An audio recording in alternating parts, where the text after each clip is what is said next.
नमस्कार, आप देख रहे हैं चैनल तीर्थकश। मैं घनश्याम बादल। खाड़ी के युद्ध की काली छाया पूरी दुनिया पर अभी तक भी जारी है।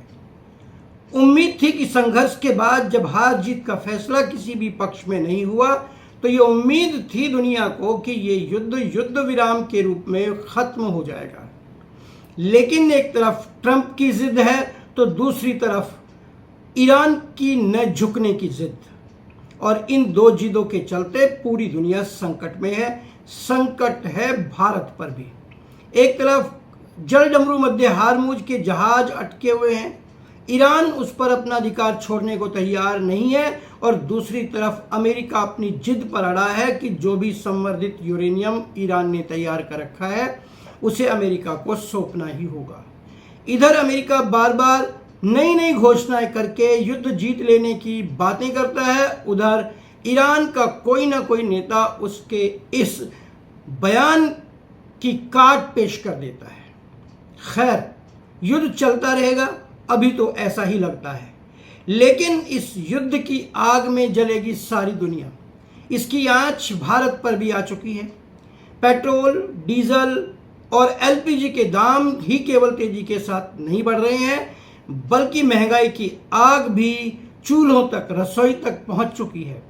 ट्रांसपोर्टेशन महंगा हो रहा है, बाजार में सब्जियां, दाल, चावल, अनाज सब कुछ महंगाई की ओर छलांग लगाते हुए दिखाई दे रहे हैं। ऐसे में पिस रहा है आम आदमी। हालत यह है कि महाराष्ट्र, जो कि प्याज के उत्पादन में सबसे आगे है भारत में, लगभग 35% भारत का कुल प्याज महाराष्ट्र उत्पादन करता है। 20% के आसपास का हिस्सा है मध्य प्रदेश का, और बाजार में आज अच्छी प्याज बिक रही है 25 से 30 रुपए किलो तक। मंडियों में इसका रेट सुनने में आ रहा है 14 से 15 रुपए किलो तक है, यानी बाजार तक आते आते दुगनी। चलिए, इस दुगने को भी झेल लेगा आम आदमी, लेकिन हम बात कर रहे हैं किसान की। उस किसान की जिसके हिस्से में आ रहा है 1 किलो प्याज के बदले में केवल 1 अठन्नी यानी 50 पैसे।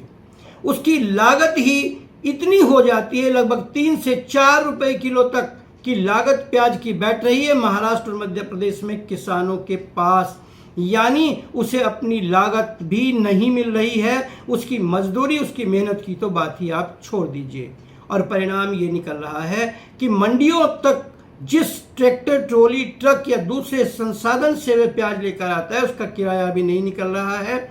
इसलिए किसान मंडियों के बाहर ही प्याज को जलाकर खर रोट रहा है, प्याज के आंसू रोते हुए।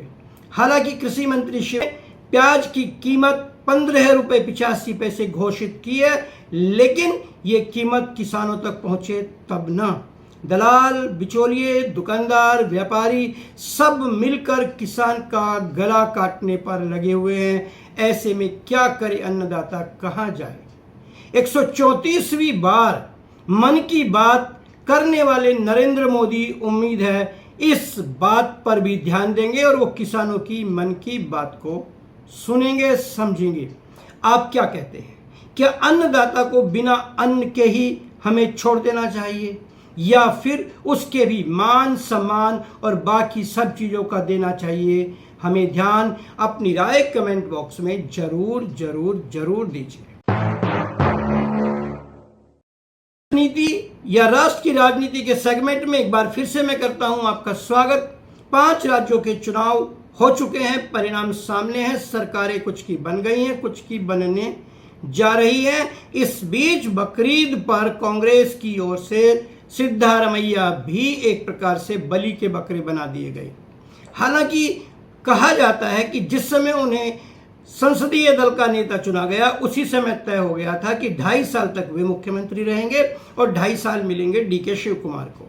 लेकिन सिद्धारमैया अड़ गए थे और ऐसा लग रहा था कि डीके शिव कुमार ने भी अपनी नियति को स्वीकार कर लिया है। लेकिन वे हिम्मत नहीं हारे, जोड़ तोड़ चलती रही, हाईकमान तक उनकी पहुंच बढ़ी और आज हम देख रहे हैं सिद्धारमैया को इस्तीफा देना पड़ा है।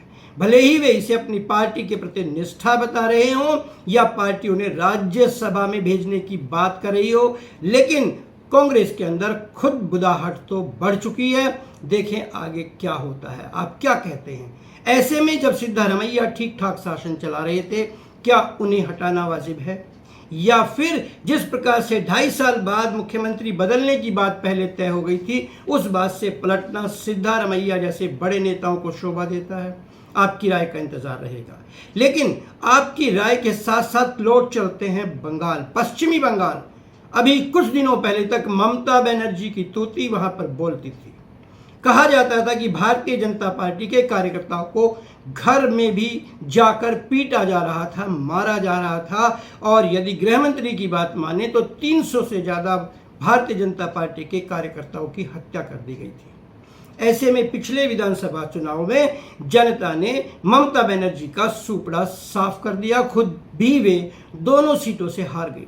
हालांकि उन्होंने बड़ा आरोप ये भी लगाया कि ये जीत भारतीय जनता पार्टी की नहीं बल्कि ज्ञानेश कुमार के चुनाव आयोग ने उन्हें हराया है। खैर ये बातें तो कोर्ट में तय होंगी। फिलहाल बंगाल का चरित्र बदलता हुआ नजर नहीं आ रहा है। पहले भारतीय जनता पार्टी के कार्यकर्ता पीटे जाते थे, अब बारी है तृणमूल कांग्रेस के कार्यकर्ताओं और नेता की। सोनारपुर में ममता बनर्जी के भतीजे अभिषेक बनर्जी को लोगों ने जमकर पीटा, उनके कपड़े फाड़ डाले, उनके ऊपर अंडे और पत्थर फेंके गए। किसी तरह हेलमेट ओढ़कर जान बचाकर वहां से निकलना पड़ा। ममता बनर्जी हॉस्पिटल में भी उनके साथ गई, लेकिन अगले ही दिन एक और किस्सा हो गया जब तृणमूल कांग्रेस के ही सांसद कल्याण बनर्जी के साथ भी यही व्यवहार किया गया। गौर कीजिए, जब ममता बनर्जी के काल में ऐसी घटनाएं होती थी तो भारतीय जनता पार्टी को बड़ी पीड़ा होती थी और इस पर आपत्ति दर्ज की जाती। लेकिन बंगाल का रक्त चरित्र नहीं बदला है। वहां रक्तपात, खून खराबा, हिंसा जारी है। तो फिर बदला क्या बंगाल में सिवाय मुख्यमंत्री के? इस अपनी राय जरूर दीजिए। तीर तर्कश चैनल आपकी राय को मानता है बहुमूल्य। कमेंट बॉक्स में अपनी राय जरूर दीजिए। चैनल को सब्सक्राइब करते रहिए, साथ ही साथ वीडियो को कीजिए शेयर और लाइक, तभी आपका अपना चैनल बढ़ पाएगा आगे। लेकिन पंजाब में पिछले दिन हुए पंचायत चुनाव में आपने यानी आम आदमी पार्टी ने भारतीय जनता पार्टी के कैंडिडेट्स को आसमान दिखा दिया।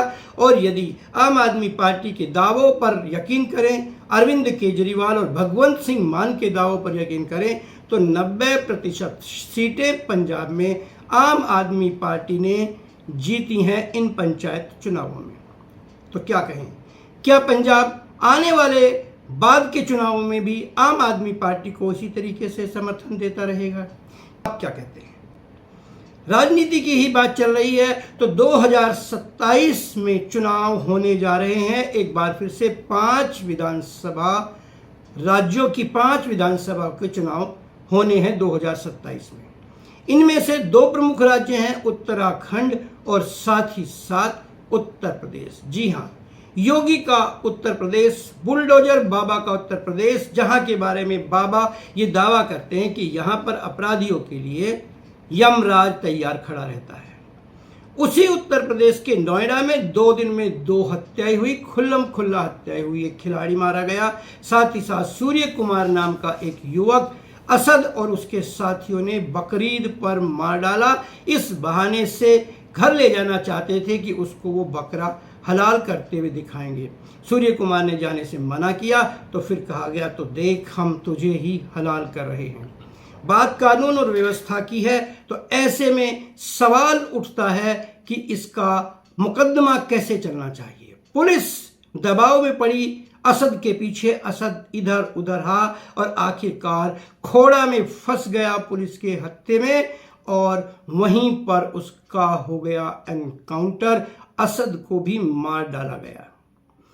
अपराधी को अपराध की सजा मिलती है, मिलनी चाहिए, ये जरूरी है, लेकिन सजा देने का काम पुलिस का नहीं न्यायालय का है। इसी बात को लेकर विपक्ष कर रहा है हल्ला। जहां एक और इन घटनाओं से गुंडों पर लगाम लगी है, वहीं पर बहुत बड़ा प्रश्न भी उठकर खड़ा हुआ है कि क्या ऐसी चीजों का फैसला राजनीतिक स्तर पर या पुलिस के स्तर पर ही किया जाएगा। तो ऐसे में यदि ऐसा होता है तो फिर कानून क्या करेगा, संविधान का क्या रोल रह जाएगा। खैर, प्रदेश में बिजली के पीछे भी पड़ी हुई है जनता। बिजली का बिल 10% बढ़ा दिया गया है। एलपीजी भी महंगी हो गई है दूसरे राज्यों के साथ साथ। लेकिन जहां पर योगी बाबा और उनके मिनिस्टर ये दावा करते हैं कि उत्तर प्रदेश में गांवों में भी 18 घंटे बिजली आ रही है, वहीं बिजली और पानी को लेकर उत्तर प्रदेश के नगरों में मचा हुआ है हाहाकार। हो सकता है भारतीय जनता पार्टी के कार्यकर्ताओं को अंधेरा नहीं उजाला दिखता हो, लेकिन अंधेरे में जीने को, प्यासे रहने को मजबूर हो गए हैं दूर दराज के गांव। आप क्या कहते हैं? क्या 2027 के चुनावों के लिए कर लीजिए तय कि आप वोट किस आधार पर देंगे। शासन, प्रशासन, मुख्यमंत्री, मंत्री, अधिकारियों की परफॉर्मेंस के आधार पर, या फिर धर्म और संप्रदाय के नाम पर उकसाने वाले नेताओं के नाम पर देंगे आप वोट। ये आपको तय करना है। तीर तर्कश चैनल आपकी राय का करता रहेगा इंतजार।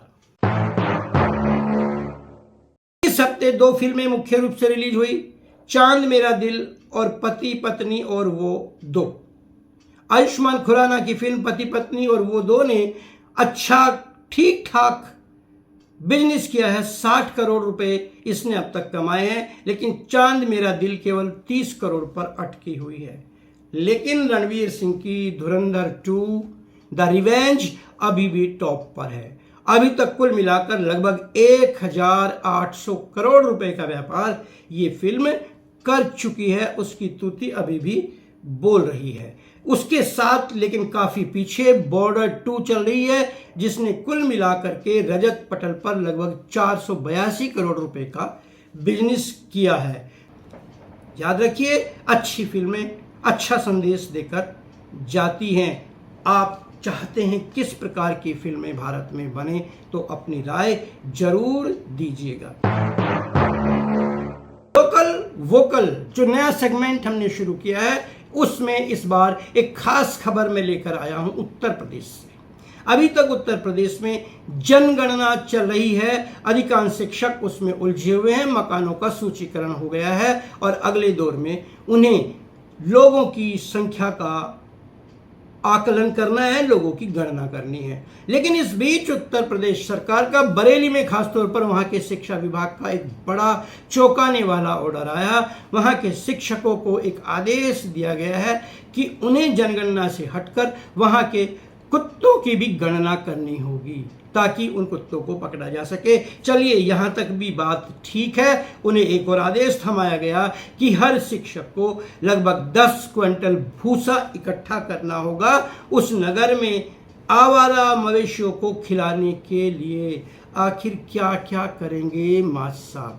क्या कहते हैं? शिक्षकों को क्या अलग शिक्षा से अलग कार्यों में लगाना उचित है? होती है मुलाकात एक नए मुद्दे के साथ। छोड़कर हर कसमकश और असमंजस, देखते रहिए चैनल तीर तर्कश।